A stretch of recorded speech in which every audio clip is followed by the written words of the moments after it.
Welcome to Naked Real Estate, the barrier-free experience. My name is John Su, and today's topic is, what's the process of negotiation, or what's the map of negotiation?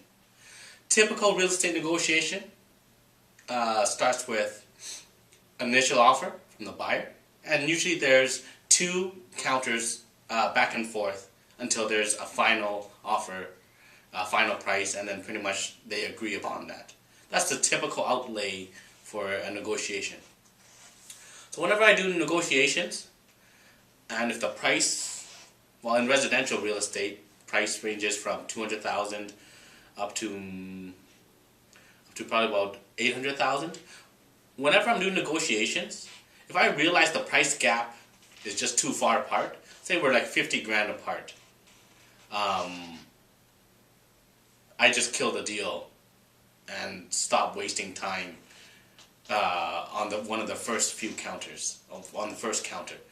Because really, what I realized is, if you're working with an offer that just not could come together, there's no point in getting people emotionally involved into the deal.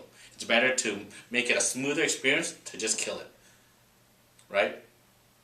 And that's what I found really works in terms of effectiveness in negotiation. When you just kill the deal, it shows the other side that, yeah, we're not willing to play ball. You either play our game or we don't play at all. So sometimes what happens is they'll bring a reasonable offer that we can close.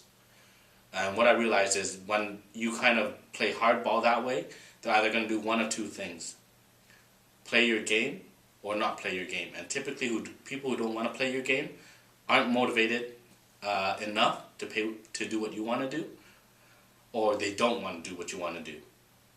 So regardless, there's no deal anyways, and all you're going to do is back and forth and get people excited, and then to ultimately lead to a disappointment. So when you think about it, in terms of the ping pong game of negotiation, two counters, any good realtor has got to realize we got to bring this within closing distance. I myself have never ever let any deal die over $5,000. I've been in the business 3 years, not that long, but I've never ever had a deal die when the difference is $5,000. So typically I always try to bring the gap to $10,000 difference, and yeah, my success rate has been probably 90 to 95% of actual offers submitted.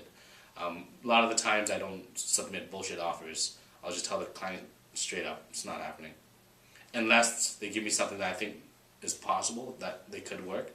And you'll hear realtors always say, you never know what's going to work and what's not going to work. 100% of the time, you will never know 100% of the time. But most of the time, I know the client enough and I've done enough deals to know what a real bullshit offer and a waste of time, everyone's time is, and what's actually reasonable and possible. And am I right all the time? Of course I'm not. But majority of the time, I am right. And majority of the time, it just makes it a better real estate experience for everybody. So then, hopes don't go up to only get shot down, when an experienced realtor will just say, you know what, if that's what you want to do, let's just move on because we're not going to get that property. And, usually bullshit offers are typically mostly done by inexperienced realtors because they don't know how to say no to their client, or realtors that just don't give a damn. That's just how they do business. And that's what they do. And those realtors work harder, longer, and the experience for the client is not smooth. It's just like a big up and down. So yeah, I don't believe in chasing unicorns and slaying dragons. I'm just here about getting real estate stuff done, creating a smooth experience with no surprises, and setting reasonable expectations for my clients and for myself. Right, so everybody's kind of a win-win, happy. And yeah, so thank you for watching this video, and look forward to the next video. This is John Su with Naked Real Estate, the barrier-free experience.